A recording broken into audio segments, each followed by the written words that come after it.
Olá, bem-vindo de volta. Hoje eu quero tratar de uma questão que é muito utilizada para se colocar em dúvida a existência de Deus. Em alguns casos é uma dúvida genuína, mas há também muitos casos que é uma dúvida apenas provocativa, na intenção de colocar em dúvida aquelas pessoas que já têm uma fé estabelecida. Então, se você assistir os vídeos anteriores, você vai entender que a fé ela foi construída ao longo do tempo. O cristianismo chegou já com uma base filosófica formada através da filosofia grega. Então, existem alguns pilares filosóficos que antecedem a fé.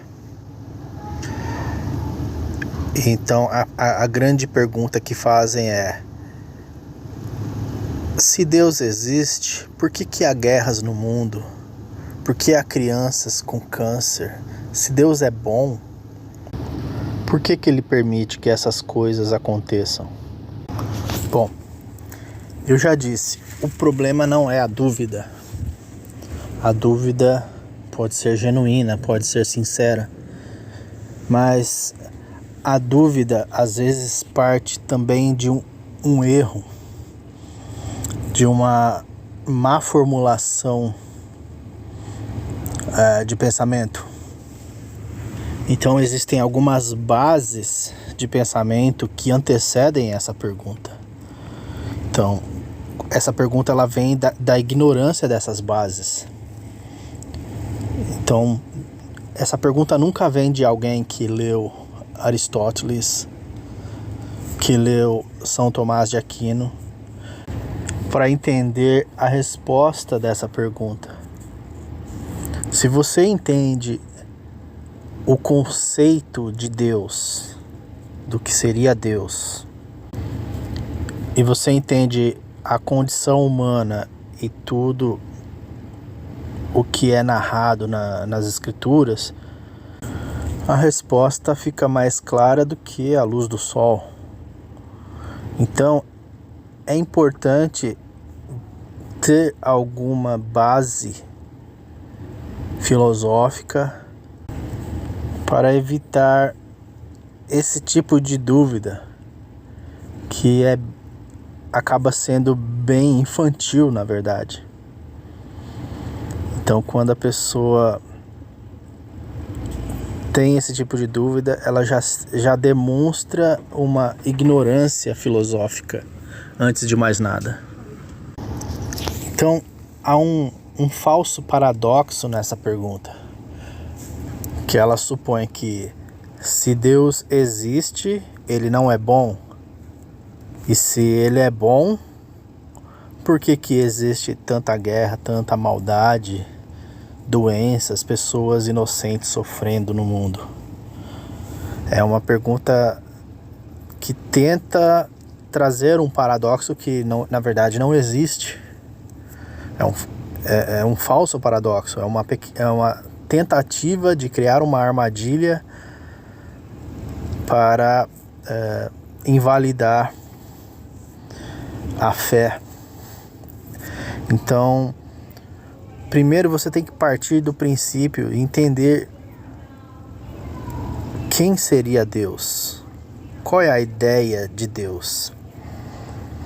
Então, essa ideia ela já foi bem estabelecida na Grécia Antiga.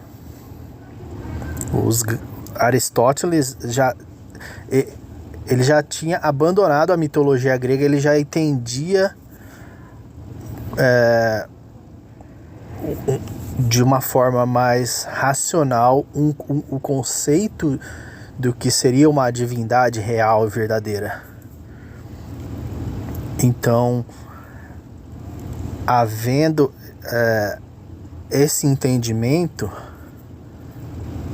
já você já quebra metade dessa pergunta. Então, se Deus existe, ele tem que ser bom.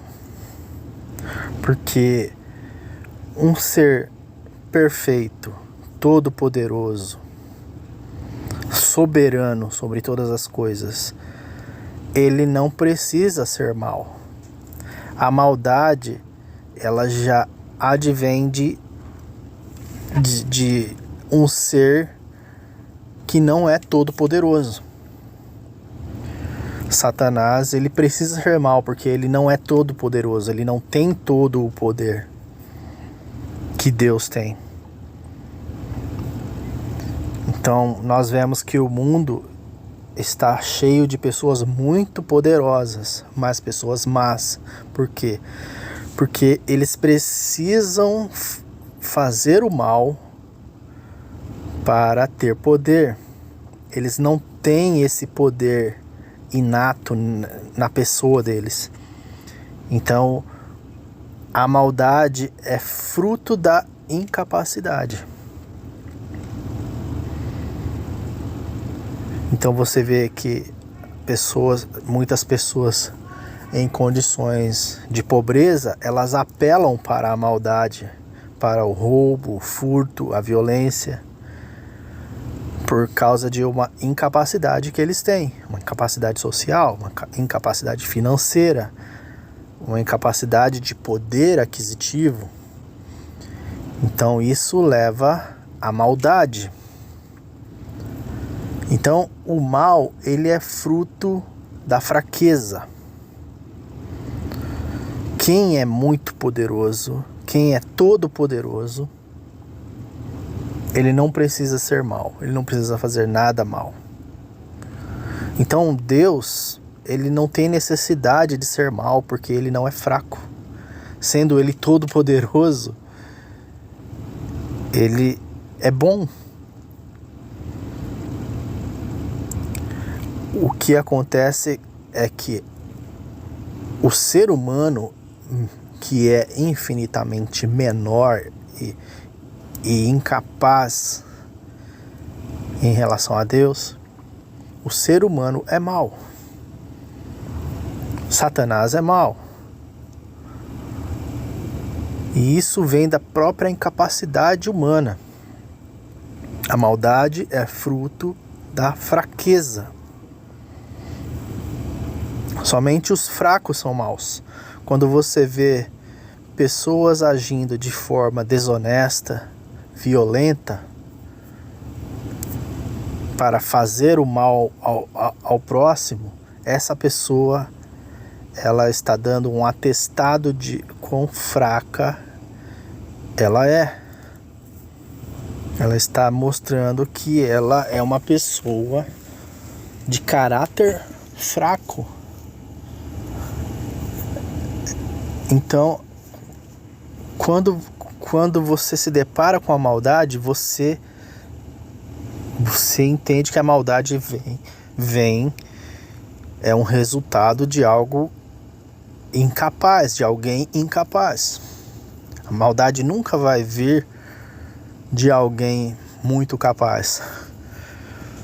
Se você pensar num jogo de futebol, o jogador mais habilidoso que existem muitos jogadores habilidosos. Quando o jogador é muito habilidoso, ele não precisa cometer falta contra um adversário. A falta geralmente acontece de um jogador menos habilidoso contra um jogador mais habilidoso. Você vê esse exemplo em várias esferas da sociedade. Então, o próprio conceito de Deus, um ser soberano, todo-poderoso, não cabe à maldade. Simplesmente seria inútil para Deus apelar para a maldade. Aí talvez você diga, ok, mas então, se Deus é bom, por que ele permite o mal? Acontece que Deus, ele escreveu na sua palavra e ele deixou bem registrado que ele criou essa terra e a deu para os homens. Uma vez que o ser humano se corrompeu e disse: olha, não precisamos de você, Deus, não precisamos do Senhor, nós assumimos aqui. O pecado original fez com que Deus simplesmente saísse da esfera desse mundo e abandonasse isso aqui nas mãos dos seres humanos. Então, aqueles que rejeitam a Deus são os mesmos que perguntam por que Deus os abandonou.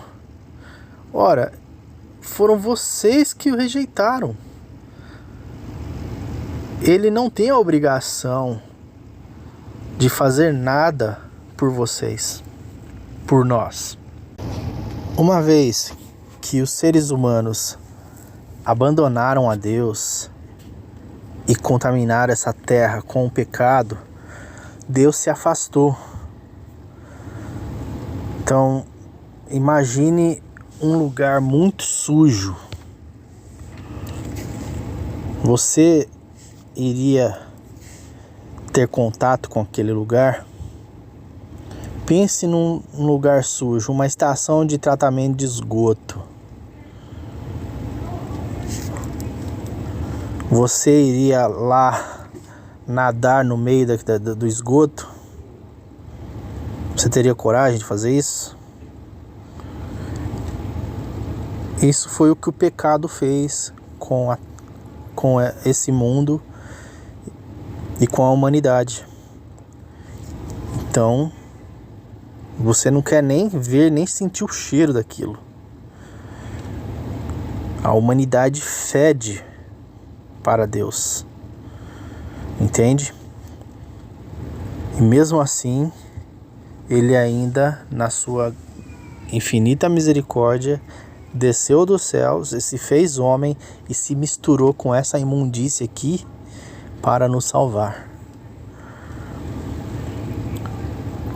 Então, nada do que acontece aqui nessa terra tem a ver com Deus. É tudo responsabilidade nossa, dos seres humanos. Doenças, guerras, Deus não tem nada a ver com isso. É tudo problema nosso. Então,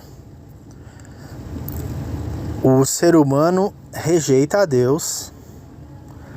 E aí, quando as coisas ficam feias, ele resolve colocar a culpa em Deus. Mas você já o rejeitou primeiro, você optou pelo pecado primeiro. Agora assuma as consequências. Então veja que, primeiro, há um erro filosófico. Depois, há um comportamento infantil de tirar a responsabilidade da humanidade e colocá-la sobre Deus por aquilo que nós escolhemos fazer. Nesse ponto, eu tenho que dar um alerta também, que é a questão do humanismo. Satanás é humanista. O verdadeiro satanismo chama-se humanismo. É colocar a visão humana acima da visão de Deus. O julgamento dos seres humanos sobrepor-se sobre o julgamento de Deus. Eu vou explicar. Uma forma de você entender o humanismo seria assistindo aquele filme O Advogado do Diabo, com Keanu Reeves e Al Pacino. Aquele filme explica muito bem a questão do humanismo. No filme, o diabo, interpretado por Al Pacino, ele diz: eu sou humanista. Eu sou fã do homem. Então, quando você vê qualquer tipo de defesa do ser humano contra Deus, isso é satânico. Tudo que coloca o ser humano em contraposição a Deus é satânico. Todo o humanismo é satânico. O seu pecado não é tão grave assim. Deus é injusto em considerar que é algo tão pequeno seja punido com a morte. Isso vem de Satanás. Então, Satanás, ele quer se colocar como seu advogado diante de Deus para te defender e defender os seus pecados diante de Deus. Mas ele é um péssimo advogado. Ele quer te levar para o inferno. Eu sugiro que você procure um outro advogado, Jesus Cristo, o justo. Este sim pode te salvar. Bom, eu fico por aqui. Espero que esse vídeo tenha sido proveitoso para você.